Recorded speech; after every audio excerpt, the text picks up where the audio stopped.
Salut la team, j'espère que vous allez bien.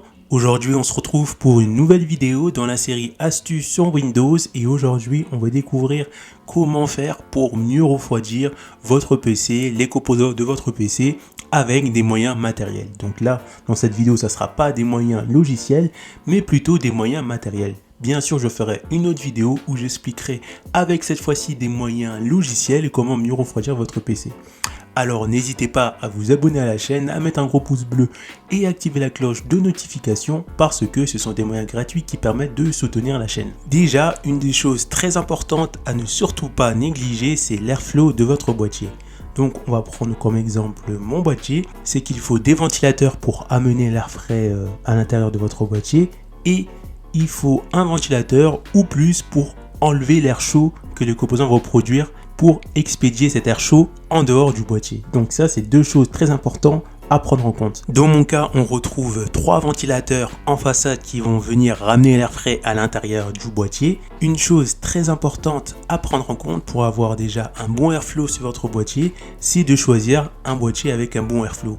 La plupart des gamers, on va dire pas les plus expérimentés, choisissent un boîtier en fonction de l'esthétique, mais il faut aussi prendre en compte le airflow. On va prendre le cas de mon boîtier avec les 3 ventilateurs en façade qui vont venir amener l'air frais à l'intérieur du boîtier. Certains boîtiers, on retrouve aussi également 2 ou 3 ventilateurs en façade, mais moi vous voyez que j'ai une grille. L'avantage d'avoir une grille, c'est que pour les 3 ventilateurs qui vont venir ramener l'air frais dans le boîtier, ça va permettre au ventilateur de ramener plus d'air, mais sur certains boîtiers, on retrouve cette fois-ci en façade du verre. Donc c'est vrai que le verre c'est plus esthétique qu'une grille, mais malheureusement le verre ça laisse passer beaucoup moins l'air que si on met une façade avec des grilles. Donc déjà c'est vraiment un désavantage pour refroidir vos composants parce que là on peut prendre au moins entre 5 et 10 degrés juste pour ça. Parce qu'on n'arrive pas à ramener beaucoup d'air frais. Ramener de l'air frais, c'est bien, mais il faut également avoir au moins un ventilateur ou plus qui vont venir récupérer l'air chaud émis par vos composants pour expédier cet air chaud à l'extérieur de votre boîtier. Pour cela, il faut aussi placer un ventilateur que vous allez mettre tout en haut, tout au fond, comme vous pouvez voir ici, qui va venir enlever l'air chaud du boîtier. Donc moi j'ai 3 ventilateurs pour enlever l'air chaud du boîtier. On en retrouve 2 au-dessus et un juste là tout au fond, et ça permet de équilibrer tout ça. Donc je vais avoir 3 ventilateurs qui vont venir amener de l'air frais et 3 autres qui vont venir enlever l'air chaud du boîtier. Donc moi, en fonction de la taille de mon boîtier, c'est ce que je recommande, c'est la config que je recommande pour les personnes qui ont un boîtier moyenne gamme comme le mien. Un boîtier gros mais pas trop gros non plus, mettre 6 ventilateurs c'est pareil. C'est vrai que j'aurais pu rajouter des ventilateurs en dessous de la carte graphique, mais le problème c'est que mon alimentation est juste en dessous de ma carte graphique. Si je mets un ventilateur en dessous, je risque de ramener de l'air chaud et c'est pas l'idéal quoi. Donc, premier moyen pour refroidir les composants de votre PC, l'airflow du boîtier. Si jamais vous avez un boîtier avec 2 ventilateurs en façade pour ramener l'air frais et un ventilateur pour enlever l'air chaud du boîtier, si votre boîtier le permet et est assez grand, libre à vous d'acheter d'autres ventilateurs pour ramener plus d'air frais et rajouter d'autres ventilateurs tout simplement pour enlever l'air chaud du boîtier. Parce que moi mon boîtier, les ventilateurs sont bien équilibrés, on a 3 ventilateurs qui vont venir ramener l'air frais et 3 autres qui vont venir enlever l'air chaud du boîtier. Dernière chose très importante à prendre en compte, le sens des ventilateurs. C'est-à-dire si par exemple vous voulez placer des ventilateurs soit pour amener de l'air frais ou soit pour enlever l'air chaud de votre boîtier, dans ces cas-là le ventilateur ne sera pas placé dans le même sens.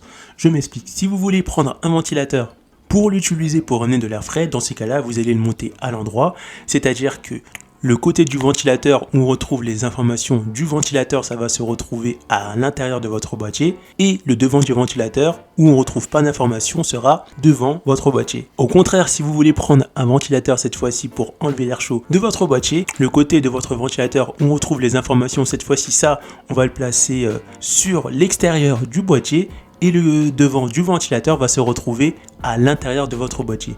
C'est vrai que ça peut faire moche esthétiquement, mais c'est ces côtés-là qu'il faut utiliser en fonction de si vous voulez ramener de l'air frais dans votre boîtier ou si vous voulez enlever l'air chaud de votre boîtier. Deuxième partie, refroidir ces composants en rajoutant des composants en plus ou en améliorant le système de refroidissement de ces composants.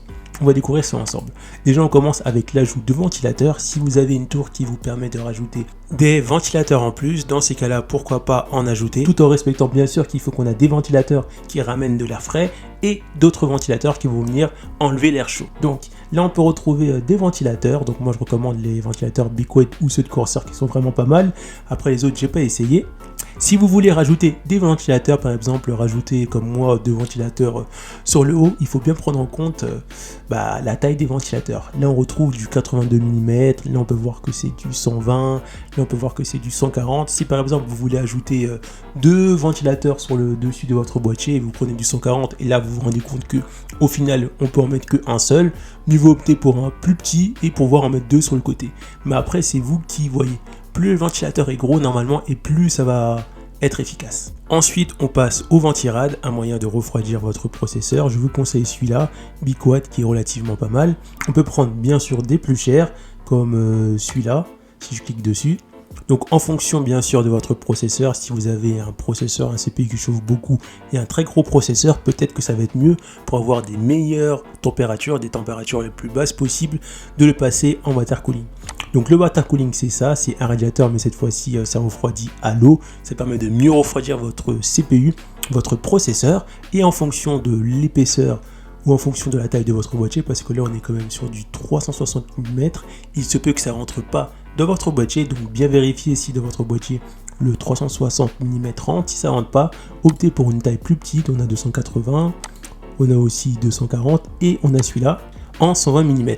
Mais ce qu'il faut savoir, c'est que plus vous prenez une taille petite pour refroidir le CPU en water cooling, et moins le refroidissement sera efficace. Si vous prenez un water cooling, on va dire à 360, ça va être beaucoup plus efficace que celui-là par exemple.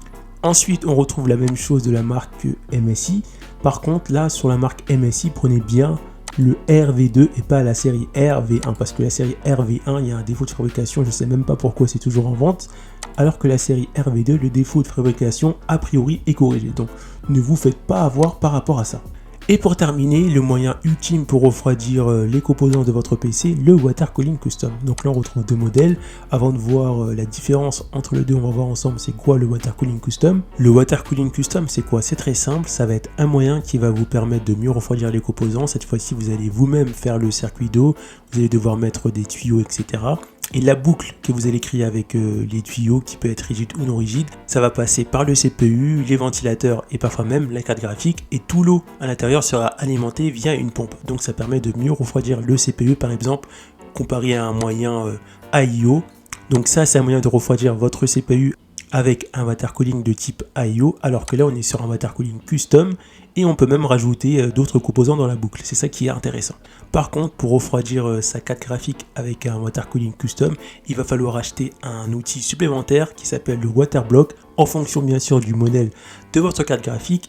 Et en plus de cela, il faut démonter la carte graphique pour installer le Waterblock, pour ensuite remettre la carte graphique dans son logement. Mais une fois que tout est fait, c'est vraiment nickel, et là vous allez vraiment très bien refroidir les composants de votre PC. Par contre, je conseillerais de passer sur Water Cooling Custom uniquement si vous êtes bricoleur et que vous avez par exemple une grosse carte graphique qui chauffe ou un processeur qui chauffe, parce qu'il faut prendre en compte aussi que si vous passez sur Water Cooling Custom, il faut aussi faire l'entretien du circuit tous les années, vider l'eau, etc. Et ensuite il faut remettre de l'eau et tout. Parfois il faut même démonter la carte mère pour vider l'eau, etc. Donc il y a beaucoup de maintenance à faire tous les ans. C'est du travail en plus, c'est à vous de voir, mais si vraiment vos composants chauffent beaucoup et que les moyens précédents n'ont pas suffi à régler le problème, dans ces cas-là, peut-être opter pour un kit water cooling, mais il faut prendre en compte les avantages et les désavantages. Les avantages, c'est que oui, ça va bien refroidir les composants, mais il faut prendre en compte que il se peut qu'on a des problèmes de fuite, c'est pas sûr, mais ça peut arriver si le montage est mal fait ou pour une autre raison. Et il faut prendre en compte aussi qu'on a une maintenance à faire tous les ans, que ça prend énormément de temps à s'installer, mais une fois que tout est bien installé, tout est nickel. Du coup, on arrive à la fin de cette vidéo. J'espère que cette vidéo t'a plu. Si ça t'a plu, n'hésite pas à t'abonner à la chaîne, à mettre un gros pouce bleu, et on se retrouve pour une prochaine vidéo. A plus la team!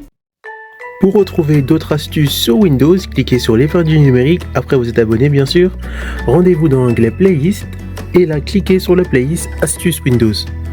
Donc pour l'instant on retrouve que quelques astuces Windows, mais je mettrai bien évidemment cette playlist à jour dans la mesure du possible. A plus la team!